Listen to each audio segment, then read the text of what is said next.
नमस्कार दोस्तों, smart preparation के बजट सीरीज़ के इस नए वीडियो में आप सभी का स्वागत है। जैसे कि हम लोग जानते हैं कि भारत सरकार के वित्त मंत्री श्रीमती निर्मला सीतारमण जी ने 1 फरवरी को देश का आम बजट पेश किया। उस बजट के सभी महत्वपूर्ण बिंदुओं को हम अपनी बजट सीरीज़ के 6 भागों में कवर करेंगे। अगर अभी तक आपने हमारे चैनल को सब्सक्राइब नहीं किया है तो कृपया चैनल को सब्सक्राइब कर लें, ताकि आप ऐसे ही इन्फॉर्मेटिव वीडियोज़ से अपने एग्ज़ाम की अच्छे से तैयारी कर सकें। तो आइए शुरू करते हैं बजट 2021-22 सीरीज। बजट 2021-22 का पार्ट 1 वीडियो में हम देखेंगे कि केंद्रीय बजट 2021-22 की मुख्य बातें हमने 6 पॉइंट्स में कवर की हैं, जो कि 6 पिलर्स ऑफ यूनियन बजट 2021-22। इसमें फर्स्ट पॉइंट आता है स्वास्थ्य एवं कल्याण, यानी कि हेल्थ एंड वेलबींग। नंबर 2 आता है वास्तविक और वित्तीय पूंजी और बुनियादी ढांचा। वास्तविक और वित्तीय पूंजी और बुनियादी ढांचा, इसको इंग्लिश में बोलेंगे physical and financial capital and infrastructure. Third point आता है आकांक्षी भारत के लिए समावेशी विकास, यानी कि inclusive development of aspirational India. Next point आता है मानव पूंजी में नवजीवन का संचार। फोर्थ पॉइंट, ये मानव पूंजी में नवजीवन संचार, इसको बोलेंगे re invigorating human capital. Next point आता है नवोन्मेष और अनुसंधान और विकास, यानी कि innovation and R and D and research and development. Next point आता है न्यूनतम सरकार और अधिकतम शासन, minimum government and maximum governance, minimum government and maximum governance. तो इस पार्ट 1 वीडियो में हम हेल्थ एंड वेलबींग टॉपिक को कवर करेंगे। हेल्थ एंड वेलबींग यानी कि स्वास्थ्य और कल्याण। स्वास्थ्य और कल्याण के टॉपिक को कवर करने में पहला पॉइंट आता है स्वास्थ्य और खुशहाली के लिए गवर्नमेंट ने बजट में क्या क्या प्रावधान किए हैं।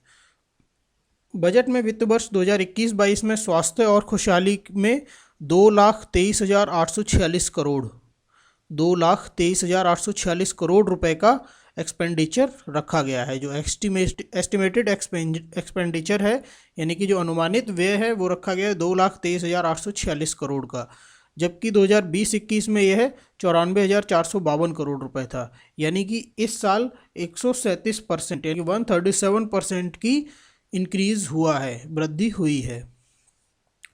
तो इसको हम इंग्लिश में समझेंगे ₹2,23,846 crore outlay for health and well-being in financial year 2021-22 as against ₹94,452 crore in financial year 2020-21, an increase of 137%। Exam में क्वेश्चन अब इस पॉइंट से क्या क्या बन सकते हैं। पहला तो ये कि स्वास्थ्य और खुशहाली के लिए गवर्नमेंट ने कितना एक्सपेंडिचर रखा है, तो वो है 2,23,846 करोड़। कितने परसेंट की इंक्रीज़ किया है लास्ट ईयर के बजट से, तो वो है 137%। नेक्स्ट पॉइंट आता है स्वास्थ्य के प्रति समग्र दृष्टिकोण अपनाते हुए 3 क्षेत्रों को मजबूत करने पर ध्यान केंद्रित हुआ है।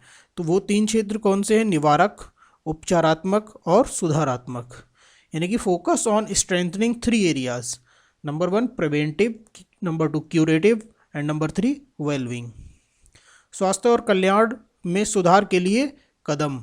स्वास्थ्य और कल्याण में सुधार के लिए जो भी कदम है, उसमें फर्स्ट आता है टीका, यानी कि वैक्सीन्स। वर्ष 2021-22 में कोविड-19 टीके के लिए 35,000 करोड़, कोविड-19 टीके के लिए 35,000 crore rupees, 35,000 crore for covid vaccines in financial year 2021-22। Next point आता है made in India pneumococcal vaccine वर्तमान में 5 राज्यों के साथ देश भर में आ जाएगी, जिससे हर वर्ष 50,000 बच्चों की मौतों को रोका जा सकेगा। Made in India pneumococcal vaccine to be rolled out across the country from present 5 states to avoid 50,000 child deaths annually. तो यानी कि 35,000 करोड़ तो रखा गया है कोविड-19 के लिए, और जो न्यूमोकोकल वैक्सीन है, ये एक इम्पोर्टेंट नाम है, न्यूमोकोकल वैक्सीन। न्यूमोकोकल वैक्सीन को ऑल ओवर इंडिया यानी कि इसको लगाया जाएगा। अभी एट प्रेजेंट ये 5 स्टेट्स में लगाई जा रही है। आगे हम देखेंगे हेल्थ सिस्टम्स, यानी कि स्वास्थ्य प्रणालियाँ। स्वास्थ्य प्रणालियों में क्या क्या नया आया है? प्रधानमंत्री आत्मनिर्भर स्वस्थ भारत योजना के लिए 6 वर्ष में 64,180 करोड़ रुपए व्यय किए जाएंगे। एक नई केंद्र प्रायोगिक योजना जिसे राष्ट्रीय स्वास्थ्य मिशन के अतिरिक्त शुरू किया जाएगा। तो यानी कि ये एक नई योजना इंट्रोड्यूस की गई है कि प्रधानमंत्री आत्मनिर्भर स्वस्थ भारत योजना। इसको 6 साल का इसका टारगेट रखा गया है। इन 6 साल के लिए इस योजना को 64,180 करोड़ रुपए बजट दिया गया है। ये जो हमारी पहले से चल रही थी राष्ट्रीय स्वास्थ्य मिशन यानी कि नेशनल हेल्थ मिशन, उसके अलावा इस नई योजना को शुरू किया जाएगा, प्रधानमंत्री आत्मनिर्भर स्वस्थ भारत योजना। ₹64,180 crore outlay over 6 years for PM आत्मनिर्भर स्वस्थ भारत योजना, a new centrally sponsored scheme to be launched in addition to NHM। Next point आता है, नेक्स्ट पॉइंट क्या है, मेन इंटरवेंशंस अंडर पीएम आत्मनिर्भर स्वस्थ भारत योजना, यानी कि प्रधानमंत्री स्वस्थ भारत योजना के अंतर्गत मुख्य पहल क्या क्या है। नंबर 1 है इसके अंदर national institution for one health, एक स्वास्थ्य के लिए राष्ट्रीय संस्थान, एक नेशनल इंस्टीट्यूशन बनेगा जो कि पूरे राष्ट्र की स्वास्थ्य की मतलब खैर खबर रखेगा, पूरे राष्ट्र की स्वास्थ्य की जिम्मा संभालेगा। Number 2, 17,788 rural and 11,024 urban health and wellness centres बनाए जाएंगे। 17,788 ग्रामीण और 11,024 शहरी स्वास्थ्य केंद्र का निर्माण किया जाएगा। पॉइंट नंबर 3 है 4 regional national institute for virology, यानी कि जो रिसर्च के लिए जो 4 क्षेत्रीय राष्ट्रीय वायरोलॉजी के लिए संस्थान बनाए जाएंगे। नंबर 4 पॉइंट कहता है 15 health emergency operation centres and 2 mobile hospitals, 15 स्वास्थ्य आपात ऑपरेशन केंद्र और 2 मोबाइल हॉस्पिटल बनाए जाएंगे। मोबाइल हॉस्पिटल से मतलब जो कि आ जा सकते हैं, यानी कि ट्रेनों में या बस में या फिर ट्रक के रूप में उनको बनाया जाएगा, मोबाइल हॉस्पिटल होगा जो कि एक जगह से दूसरी जगह तक मूव भी कर सकेंगे। Point number 5, integrated public health labs in all districts and 3,382 block public health units in 11 states, यानी कि सभी जिलों में एकीकृत सार्वजनिक स्वास्थ्य प्रयोगशालाएं होंगी और 11 राज्यों में 3382 यानी 3,382 ब्लॉक सार्वजनिक स्वास्थ्य इकाइयां होंगी। सभी जिलों में एकीकृत सार्वजनिक स्वास्थ्य प्रयोगशालाएं होंगी। इंपॉर्टेंट पॉइंट है, हर स्टेट में वो हर डिस्ट्रिक्ट में एक एकीकृत सार्वजनिक स्वास्थ्य प्रयोगशाला बनाई जाएंगी और 11 राज्यों में 3,382 ब्लॉक सार्वजनिक स्वास्थ्य इकाइयाँ बनाई जाएंगी। नेक्स्ट पॉइंट है क्रिटिकल केयर हॉस्पिटल ब्लॉक्स इन 602 डिस्ट्रिक्ट्स, 602 जिलों में क्रिटिकल केयर हॉस्पिटल्स बनाए जाएंगे। 12 सेंट्रल इंस्टीट्यूशंस और 12 केंद्रीय संस्थान में बनाए जाएंगे। केंद्रीय संस्थानों में ये क्रिटिकल केयर हॉस्पिटल्स बनाए जाएंगे। नेक्स्ट पॉइंट आता है strengthening of national centre for disease control, NCDC जिसको बोलते हैं, it's 5 regional branches and 20 metropolitan health surveillance units, यानी कि राष्ट्रीय रोग नियंत्रण केंद्र NCDC, इसकी 5 क्षेत्रीय शाखाओं और 20 महानगर स्वास्थ्य निगरानी इकाइयों को सुदृढ़ किया जाएगा। जो NCDC है इसकी 5 क्षेत्रीय शाखाओं को और 20 जो महानगर स्वास्थ्य निगरानी इकाइयां हैं उनको सुदृढ़ किया जाएगा। नेक्स्ट आता है point number 8, expansion of the integrated health information portal to all states या union territories to connect all public health labs.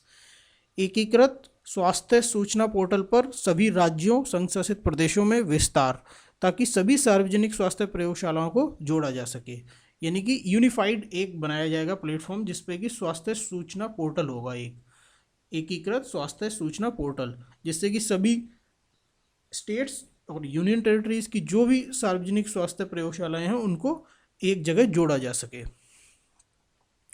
Next point है 17 new public health units and strengthening of 33 existing public health units. 17 नई सार्वजनिक स्वास्थ्य इकाइयों को चालू किया जाएगा और 33 जो मौजूदा सार्वजनिक स्वास्थ्य इकाइयां हैं उनको मजबूत किया जाएगा। 17 नई सार्वजनिक स्वास्थ्य इकाइयां बनाई जाएंगी, ये एक इम्पोर्टेंट पॉइंट है। और जो 33 हमारी मौजूदा हैं उनको स्ट्रेंथन किया जाएगा, उनको मजबूत किया जाएगा। Next point number 10, regional research platform for WHO south east Asia region, यानी कि विश्व स्वास्थ्य संगठन दक्षिण पूर्व एशिया क्षेत्र के लिए क्षेत्रीय अनुसंधान प्लेटफॉर्म बनाया जाएगा। रिसर्च के लिए एक रीजनल प्लेटफॉर्म तैयार किया जाएगा।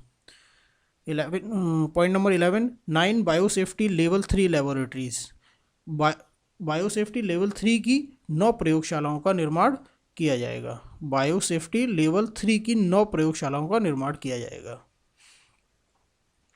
नेक्स्ट पॉइंट आता है पोषण, न्यूट्रिशन। न्यूट्रिशन में क्या क्या किया गया है बजट में, देखते हैं। मिशन पोषण 2.0 का शुभारंभ होगा, यानी कि मिशन पोषण 2.0 होगा, वो स्टार्ट किया जाएगा। अभी तक मिशन पोषण जो फर्स्ट फेज़ है वो कंप्लीट हो चुका है। इसमें क्या क्या विशेषताएं रहेंगी, पोषणागत मात्रा, डिलीवरी, आउटरीच और परिणाम को सुदृढ़ बनाना, यानी कि to strengthen the nutritional content, delivery, outreach and outcome. Number 2 point है merging and supplementary nutrition programme and the Poshan Abhiyan. जो सप्लीमेंट्री न्यूट्रिशन प्रोग्राम है और जो पोषण अभियान है उनको मर्ज किया जाएगा, यानी कि संपूर्ण पोषण कार्यक्रम और पोषण अभियान का विलय किया जाएगा। पॉइंट नंबर 3 है intensified strategy to be adopted to improve nutritional outcomes across 112 aspirational districts. 112 आकांक्षी जिलों में पोषणागत परिणामों में सुधार लाने के लिए एक सुदृढ़ीकरण कार्यनीति अपनाई जाएगी। 112 आकांक्षी जिले होंगे, उनमें जो पोषणागत यानी कि न्यूट्रिशनल इम्प्रूवमेंट्स किए जाने हैं उनके लिए एक अलग नीति बनाई जाएगी और उसको कार्यान्वित किया जाएगा। नेक्स्ट आता है universal coverage for water supply. Budget में इस पॉइंट को काफ़ी ध्यान दिया गया है। Universal coverage for water supply यानी कि जल आपूर्ति का सर्वव्यापी कवरेज। इसके लिए कितना अलॉट किया गया, rupees 2,87,000 crore, rupees 2,87,000 crore over 5 years for जल जीवन मिशन अर्बन, यानी कि जल जीवन मिशन शहरी जो शुरू किया गया उसके लिए 2,87,000 करोड़ रुपए खर्च किए जाएंगे। इसमें क्या क्या विशेषताएं रहेंगी, 2.86 crore house holds tap connections, 2.86 यानी कि 2.86 करोड़ परिवारों को नल कनेक्शन दिए जाएंगे, टैप कनेक्शंस यानी कि नल कनेक्शन दिए जाएंगे। नेक्स्ट है universal water supply in all 4,378 urban local bodies. सभी 4,378 शहरी स्थानीय निकायों में सुलभ जल आपूर्ति, यानी कि 4,378 जो अर्बन शहरी स्थानीय इकाइयां हैं उनको सुलभ जल आपूर्ति की जाएगी। नेक्स्ट पॉइंट है लिक्विड वेस्ट मैनेजमेंट इन 500 अमृत सिटीज़। 500 अमृत शहरों में जो लिक्विड वेस्ट मैनेजमेंट है उसको किया जाएगा। नेक्स्ट आता है स्वच्छ भारत स्वस्थ भारत के अंतर्गत क्या क्या प्रावधान किए गए हैं, देखते हैं। शहरी स्वच्छ भारत मिशन 2.0 के लिए 5 वर्ष की अवधि में 1,41,678 करोड़ रुपए का कुल वित्तीय आवंटन किया गया है। पहले मिशन 1 चल चुका है हमारा स्वच्छ भारत मिशन, अब ये शहरी स्वच्छ भारत मिशन 2.0 को 5 वर्ष के लिए 1,41,678 करोड़ रुपए निर्धारित किए गए हैं। स्वच्छ भारत मिशन शहरी 2.0 के अंतर्गत क्या क्या इंपॉर्टेंट पॉइंट्स रहेंगे उनको देखते हैं। नंबर 1 पूर्ण मलमूत्र प्रबंधन और अपशिष्ट जल शोधन, यानी कि complete faecal sludge management and waste water treatment. Number 2 रहेगा कचरे के स्रोत का पृथक्करण, यानी कि source segregation of garbage. Number 3 point होगा एकल उपयोग प्लास्टिक में कमी लाना, सिंगल यूज़ प्लास्टिक होती है उसके यूज़ में कमी लाना है। नेक्स्ट पॉइंट है निर्माण और विध्वंस के कार्यकलापों में के कचरे का प्रभावी रूप से प्रबंध करके वायु प्रदूषण में कमी लाना, यानी कि reduction in air pollution by effectively managing waste from the construction and the demolition activities. जो भी कंस्ट्रक्शन एंड डिमोलिशन एक्टिविटीज़ होती हैं उनसे जो वेस्ट होता है, जो एयर पोल्यूशन फैलाता है, उसको प्रभावी रूप से कम करने के लिए कुछ मैनेजमेंट किया जाएगा। नेक्स्ट आता है सभी पुराने डंप साइटों के वायु उपचार पर ध्यान केंद्रित करना। जो वायु रेमेडिएशन सेंटर्स हैं पुराने, उन पे ध्यान केंद्रित किया जाएगा और उनको रिनोवेट कैसे किया जा सकता है इस पे ध्यान दिया जाएगा। नेक्स्ट देखते हैं, वायु प्रदूषण को लेकर बात की गई है हमारे इस बजट में। वायु प्रदूषण की समस्या से निपटने के लिए 10 लाख से अधिक जनसंख्या वाले 42 शहरी केंद्रों के लिए वायु प्रदूषण की समस्या से निपटने के लिए 10 लाख से अधिक जनसंख्या वाले 42 शहरी केंद्रों के लिए 2217 करोड़ रुपए की राशि मुहैया कराई गई है। ये एयर पोल्यूशन के लिए स्पेशली इस पॉइंट को कवर किया गया है कि जो 10 लाख से अधिक जनसंख्या वाले 42 शहरी केंद्र हैं उनके लिए 2217 करोड़ रुपए की राशि दी गई है। नेक्स्ट आता है स्क्रैपिंग पॉलिसी। स्क्रैपिंग पॉलिसी ये एक नई पॉलिसी है, हमारे इस बजट में पहली बार इंट्रोड्यूस की गई है। स्क्रैपिंग पॉलिसी, इसका इंतज़ार भी था काफ़ी टाइम से। पुराने और अनुपयुक्त वाहनों को हटाने के लिए स्वैच्छिक वाहन स्क्रैपिंग नीति, यानी कि voluntary vehicle scrapping policy for phase out old and unfit vehicles. इसमें और क्या पॉइंट आएगा कि fitness test in automated fitness centres, जो भी पुराने वाहन हैं उनका फिटनेस टेस्ट होगा ऑटोमेटेड फिटनेस सेंटर्स पे after 20 years in case of personal vehicles and after 15 years in case of commercial vehicles. यानी कि निजी वाहनों के मामलों में 20 वर्ष के बाद उनका टेस्ट होगा, फिटनेस टेस्ट, और वाणिज्यिक वाहनों के मामलों में 15 वर्ष के बाद उनका फिटनेस टेस्ट होगा।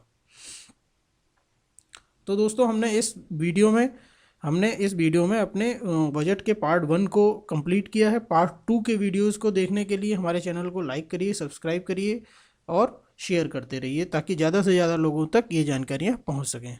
Thank you.